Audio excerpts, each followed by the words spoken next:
गुड़िया वाली उस दिन वाली। हाँ वो तो मुझे 2 बार में अब याद हो जाएगी अगली बार। चलिए चलिए ओम गणेशाय नमः। है ना।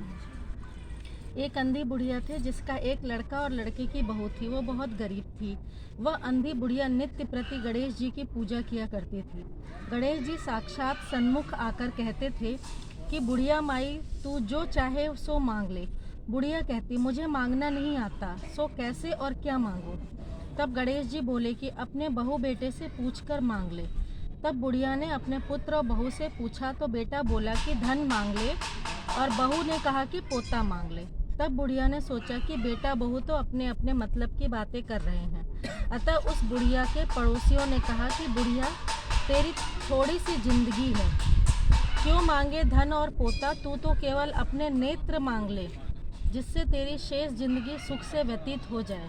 उस बुढ़िया ने बेटे और बहू तथा पड़ोसियों की बात सुनकर घर में जाकर सोचा जिससे बेटा बहू और मेरा सबका भला हो वह भी मांग लूँ और अपने मतलब की चीज़ भी मांग लूँ। जब दूसरे दिन श्री गणेश जी आए और बोले बोल बुढ़िया क्या मांगती है, हमारा वचन है जो तू मांगेगी सो ही पाएगी। गणेश जी के वचन सुनकर बुढ़िया बोली हे गणराज, यदि आप मुझ पर प्रसन्न हैं तो मुझे 9 करोड़ की माया दें, निरोगी काया दें, अमर सुहाग दें, आँखों में प्रकाश दें, नाती पोता दें और समस्त परिवार को सुख दें और अंत में मोक्ष दें। बुढ़िया की बात सुनकर गणेश जी बोले बुढ़िया माँ तूने तो मुझे ठग लिया। खैर जो कुछ तूने मांग लिया वह सभी तुझे मिलेगा। यूं कहकर गणेश जी अंतर ध्यान हो गए। हे गणेश जी, जैसे बुढ़िया माँ को मांगे अनुसार आपने सब कुछ दिया है वैसे ही सबको देना और हमको भी देने की कृपा करना चाहिए। ऐसे गणेश जी आ जाए तो 9 करोड़ की माया मांग लो। चलिए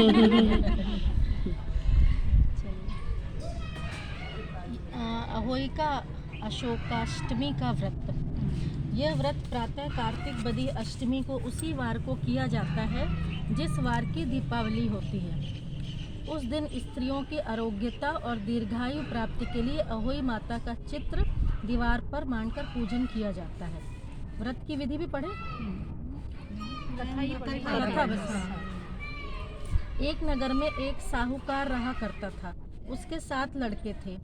एक दिन उसकी स्त्री खदान में मिट्टी खोदने के लिए गई और ज्यों ही उसने जाकर वहां कुदाल मारी त्यों ही सेही के बच्चे कुदाल की चोट से सदा के लिए सो गए। इसके बाद उसने कुदाल को स्याहू के खून से सना देखा तो उसे सेह के बच्चे मर जाने का बड़ा दुख हुआ, परंतु वह विवश थी क्योंकि यह काम उससे अनजाने में हो गया था।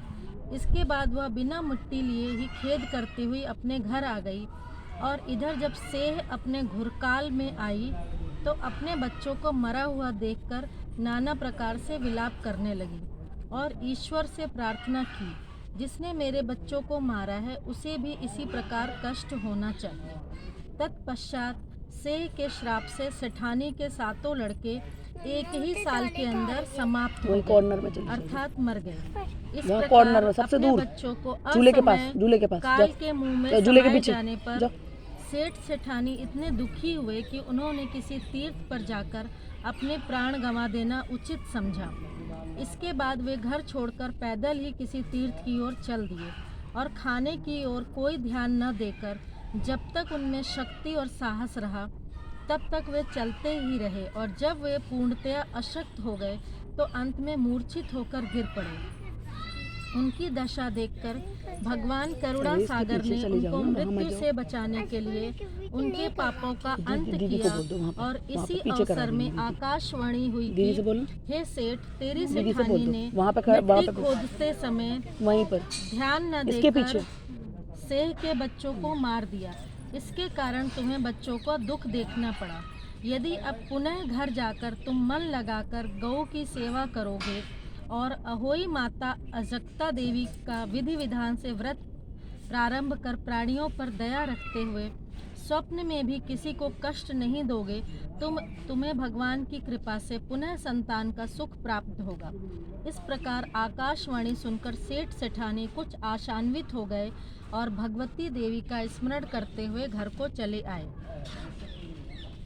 इसके बाद श्रद्धा भक्ति से न केवल अहोई माता का व्रत अपितु गौ माता की सेवा करना भी उन्होंने आरंभ कर दिया तथा जीवों पर दया भाव रखते हुए क्रोध और द्वेष का सर्वथा परित्याग कर दिया। ऐसा करने के पश्चात भगवान की कृपा से वे सेठ सेठानी सातों पुत्रों वाले होकर अगणित पौत्र सहित संसार में नाना प्रकार के सुखों को भोग कर स्वर्ग चले गए।